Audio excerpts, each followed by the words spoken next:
شہر میں ایک شور سا تھا۔ لوگ حیرت سے اس عمر رسیدہ شخص کو دیکھ رہے تھے جس کے سر اور داڑھی کے بال پریشان تھے۔ یہ مجذوب کہاں سے آیا تھا؟ لوگوں کو اس بات کی خبر نہ تھی۔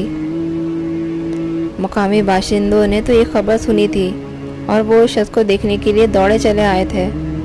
خبر جنگل کی آگ کی طرح پھیلتی رہی اور عوام الناس کی بھیڑ ہوتی گئی۔ ایک بے ضرر سا آدمی مدینۃ الرسول صلی اللہ علیہ وسلم میں تماشا بن کر رہ گیا تھا۔ لوگوں کے ہجوم میں اضافہ ہوتا جا رہا تھا اور وہ غریب الدیار حیرت زدہ لوگوں کو دیکھ رہا تھا کہ آخر اسے دنیا کے مقدس ترین شہر میں ایسا کون سا گناہ سرزد ہو گیا ہے جس کی خبر سن کر مخلوق خدا ایک گوشے میں سمٹ آئی ہے۔ وہ حیران ہوتا رہا اور اللہ کے بندے اس کے گرد حصار قائم کرتے رہے۔ بس ایک عام سی بات تھی مگر لوگوں نے اسے افسانہ بنا دیا تھا۔ یہ مجذوب نما شخص روضہ پاک صلی اللہ علیہ وسلم کی زیارت کے لیے ہندوستان سے آیا تھا اور آقا کائنات کے مزار اقدس کے اندر جا کر حاضری دینا چاہتا تھا۔ جب اس نے اپنی اس خواہش کا اظہار دربان سے کیا تو وہ چند لمحوں تک بڑی حیرت سے اس شخص کو دیکھتا رہا اور پھر عجیب سے لہجے میں کہا، روضہ رسول کریم کا دروازہ صرف سیدوں کے لیے کھلتا ہے، مگر میں بھی صحیح نسب سید ہوں۔ تم مجھے نہیں پہچانتے مگر ہندوستان کا ایک ایک فرد جانتا ہے کہ حضور صلی اللہ علیہ وسلم سے میرا کیا رشتہ ہے۔ عمر رسیدہ شخص کو یقین تھا کہ اس وضاحت کے بعد بارگاہ رسالت کا دربان بہت زیادہ متاثر ہوگا اور اس کی حاضری کے لیے مقدس در کھول دے گا۔ لیکن اس وقت اجنبی شخص کی حیرت کی کوئی انتہا نہ رہی جب دربان نے اسے مذاق اڑانے والی نظروں سے دیکھا اور لاپرواہ انداز میں کہا، اگر یہ بات تسلیم کر لیا جائے کہ تم سید ہو تو دربار رسول کی یہ روایت رہی ہے کہ سیدوں کے لیے بارگاہ اقدس کا دروازہ خود بخود کھل جاتا ہے۔ دربان نے سلسلہ کلام جاری رکھتے ہوئے کہا، لیکن تم مجھے اپنی شکل و صورت کے اعتبار سے سید نظر نہیں آتے۔ دربان کی بات سن کر اجنبی مسکرایا اور بہت ہی نرم و شیریں لہجے میں کہنے لگا، میرے عزیز، میں ہوا میں اڑتا ہوا ہندوستان سے آ رہا ہوں۔ سورج کی تمازت اور گرد و غبار کے سبب شاید میرے چہرے پر خاندانی جلال و نور باقی نہ رہا ہو، لیکن مجھے دنیا کا کوئی آدمی سیدوں کی فہرست سے خارج نہیں کر سکتا۔ میں جانتا ہوں کہ لوگوں نے اپنے نسب نامے بدل ڈالے ہیں، پھر بھی اس دور خرابی میں میرا نسب نامہ معتبر ہے۔ مجذوب نما شخص کے لہجے میں بڑی حلاوت تھی۔ اس نے دربان کی باتوں کا برا نہیں مانا تھا، لیکن دربان اس کی نشتہ زنی کچھ اور بڑھ گئی تھی۔ اس نے پھر ایک بار اسے سر سے پاؤں تک بغور دیکھا اور شدید ترین طنزیہ لہجہ اختیار کرتے ہوئے کہا، اے خدا کے بندے، کیا یہ کم مذکر خیز بات ہے کہ تو اتنی دیر سے سید ہونے کا دعویٰ کر رہا ہے لیکن روضہ اقدس کا دروازہ اب تک نہیں کھلا؟ کیا تو نے اپنی اس شکست پر ندامت محسوس نہیں کی؟ اور پھر ستم یہ کہ تو سید ہونے کے ساتھ ساتھ ہوا میں اڑنے کا بھی دعوے دار ہے، کیا یہ پاگل پن کی علامت نہیں؟ دربان یہ کہہ کر ایک لمحے کے لیے خاموش ہوا اور پھر کہنے لگا، ہندوستان میں لوگ ہوا کے دوش پر اڑ کر شعبہ بازی دکھاتے ہوں گے، لیکن یہاں اس قسم کی حرکتوں کے لیے کوئی گنجائش نہیں۔ خدا کے لیے اپنی جان پر رحم کھا اور دیار مقدس میں خود کو تماشا نہ بنا۔ تو نہیں جانتا کہ مقام کیا ہے؟ آسمان کے نیچے یہ وہ مقام ادب ہے جو عرش سے بھی نازک تر ہے، اور اس جگہ جنید و بایزید جیسے بزرگ آتے ہوئے حواس کھو دیتے ہیں۔ دربان نے شخص کے جذبہ عقیدت پر شدید طنز کیا مگر وہ پھر بھی خفا نہ ہوا۔ اس کے ہونٹوں پر ایک لطیف سی مسکراہٹ تھی۔ دربان مجذوب کے چہرے کی شگفتگی دیکھ کر جنجلاہٹ کا شکار ہو گیا۔ اب کیوں خاموش ہو؟ حضور صلی اللہ علیہ وسلم پر بس ادب و احترام درود و سلام بھیجو اور چپ چاپ یہاں سے چلے جاؤ۔ مجھے ڈر ہے کہ کہیں تم اپنی نادانیوں کے سبب عذاب خداوندی کا شکار نہ ہو جاؤ۔ دربان مجذوب کی محبت کو گستاخی سمجھ کر عذاب آسمانی نازل ہونے کی خبر دے رہا تھا، اور مجذوب کے چہرے پر وہی سکون و اطمینان تھا جو اہل قناعت کے چہرے پر نظر آتا ہے۔ محبت امیز نظروں سے دربان کی طرف دیکھتے ہوئے بڑے دلکش انداز میں کہا، بھائی، میں تمہیں کچھ نہیں کہتا کہ تم محبوب خدا کے آستانے کے دربان ہو، مگر یہ تو سوچو کہ میں اپنے آقا کے دربار میں حاضری دینے کے لیے کتنی دور سے آیا ہوں۔ اس طرح خالی ہاتھ کیسے چلا جاؤں؟ مجذوب کا لہجہ اس قدر شیریں اور اثر انگیز تھا کہ دربان کو تو پگھل جانا چاہیے تھا، مگر اس نے اپنے فیصلے میں کوئی تبدیلی نہیں کی۔ شاید اس کی وجہ مجذوب کی زبان سے نکلا ہوا یہ جملہ ہو کہ میں اڑتا ہوا ہندوستان سے آ رہا ہوں۔ بظاہر یہ ایک غیر عقلی بات تھی، جسے سننے کے بعد دربان نے آنے والے شخص کے بارے میں فیصلہ کر لیا تھا کہ وہ پاگل ہے، اور اسی خیال میں دربان کو مجذوب کی بات باندھنے سے باز رکھا، یہاں تک کہ اس نے آخری بار اس سے صاف صاف کہہ دیا، میں تمہارے لیے دربار رسالت کا دروازہ نہیں کھولوں گا۔ اگر تم واقعتاً سید ہو تو پھر تمہیں میرے تعاون کی ضرورت نہیں ہے۔ یہ کہہ کر دربان دوسری طرف متوجہ ہو گیا۔ مجذوب نے بڑی اداس نظروں سے دربان کو دیکھا اور پھر سے ایک لفظ کہے بغیر سر جھکا کر دربار رسالت ماب کے سامنے زمین پر بیٹھ گیا۔ کئی گھنٹے اسی عالم سکوت میں گزر گئے۔ وہ اپنے گرد و پیش سے بھی خبر سرنگو بیٹھا تھا۔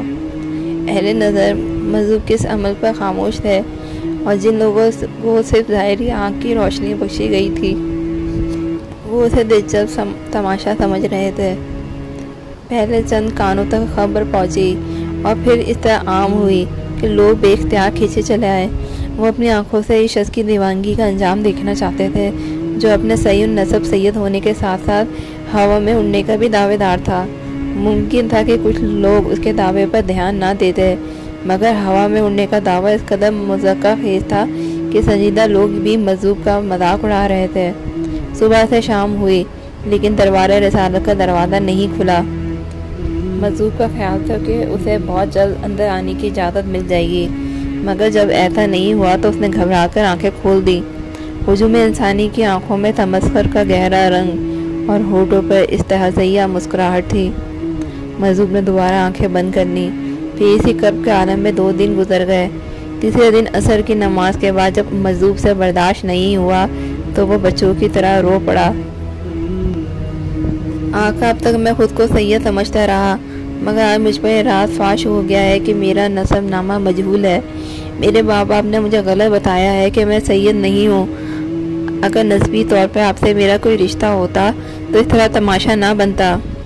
سید الاولاق، ایک نظر دیکھیے کتنے لوگ مجھے جھوٹا سمجھ رہے ہیں۔ ابھی مجذوب کی فریاد نے زیادہ بلند نہیں ہوئی تھی کہ شہنشاہ کونین کے دربار اقدس کا دروازہ کھلا اور مجذوب جلال رسالت سے لرزتا ہوا روضہ اطہر کے احاطے میں داخل ہو گیا۔ وہ سرنگو اور اشک بار تھا۔ اچانک ایک غائبی آواز سنائی دی، فرزند، تمہارا نسب نامہ مجہول نہیں، تم سید النسب سید ہو، تمہیں کسی سند کی ضرورت نہیں۔ مگر میرے آقا، میں 3 دن تک شرف بازیابی کے لیے ترستا رہا ہوں، کیا مجھ سے کوئی خطا سرزد ہوئی ہے؟ مجذوب کا لہجہ اس قدر رقت انگیز تھا کہ صحیح لفظ زبان سے ادا نہیں ہو رہے تھے۔ مجھ سے محبت کا دعویٰ بھی کرتے ہو اور ترک سنت بھی ہو، یہ کیسا رشتہ ہے، یہ کیسا عشق ہے؟ اس کے بعد مجذوب اپنی زبان سے کچھ نہ کہہ سکا۔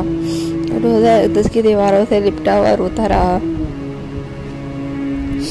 اشک ندامت سے جب دل کا غبار دھل گیا تو حضور پر درود و سلام بھیجنے کے بعد بارگاہ رسالت سے باہر نکل آیا۔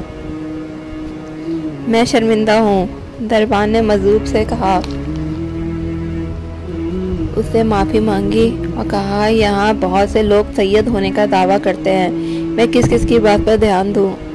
بھائی، اس میں تمہارا کوئی قصور نہیں ہے، میرے ہی چہرے پر وحشت برس رہی تھی، اس لیے تم نے مجھے پاگل سمجھا۔ بہرحال اگر تم اسے غلطی سمجھتے ہو تو میں نے تمہیں معاف کیا، خدا تم پر اپنی برکتیں نازل کرے۔ یہ کہہ کر مجذوب نے شہنشاہ الاولاق صلی اللہ علیہ وسلم کے دربان سے مصافحہ کیا اور مخلوق خدا کے ہجوم سے گزرتا ہوا ایک نامعلوم منزل کی طرف روانہ ہو گیا۔ لوگوں کی بھیڑ مجذوب کو بڑی حیرت سے دیکھ رہی تھی۔ اب ہر شخص کی آنکھوں میں تمسخر کی جگہ عقیدت کا عکس نمایاں تھا، لیکن مجذوب ان تمام باتوں سے بے نیاز آگے بڑھتا رہا اور پھر وہ انسانی نظروں سے اوجھل ہو گیا۔ اب وہ ہوا کے دوش پر سفر کر رہا تھا اور اس کا رخ ہندوستان کی طرف تھا۔ ہم نے تمہارے لیے مسخر کر دیا ہے وہ سب جو سماوات اور زمین میں ہے۔ مجذوب بھی تسخیر کے اسی فارمولے کے مطابق ہوا میں اڑ رہا تھا۔ یہ درویش حضرت مخدوم جہانیہ جہاں گشت رحمۃ اللہ علیہ تھے۔ حضرت مخدوم کا خاندانی نام میر سید جلال الدین تھا۔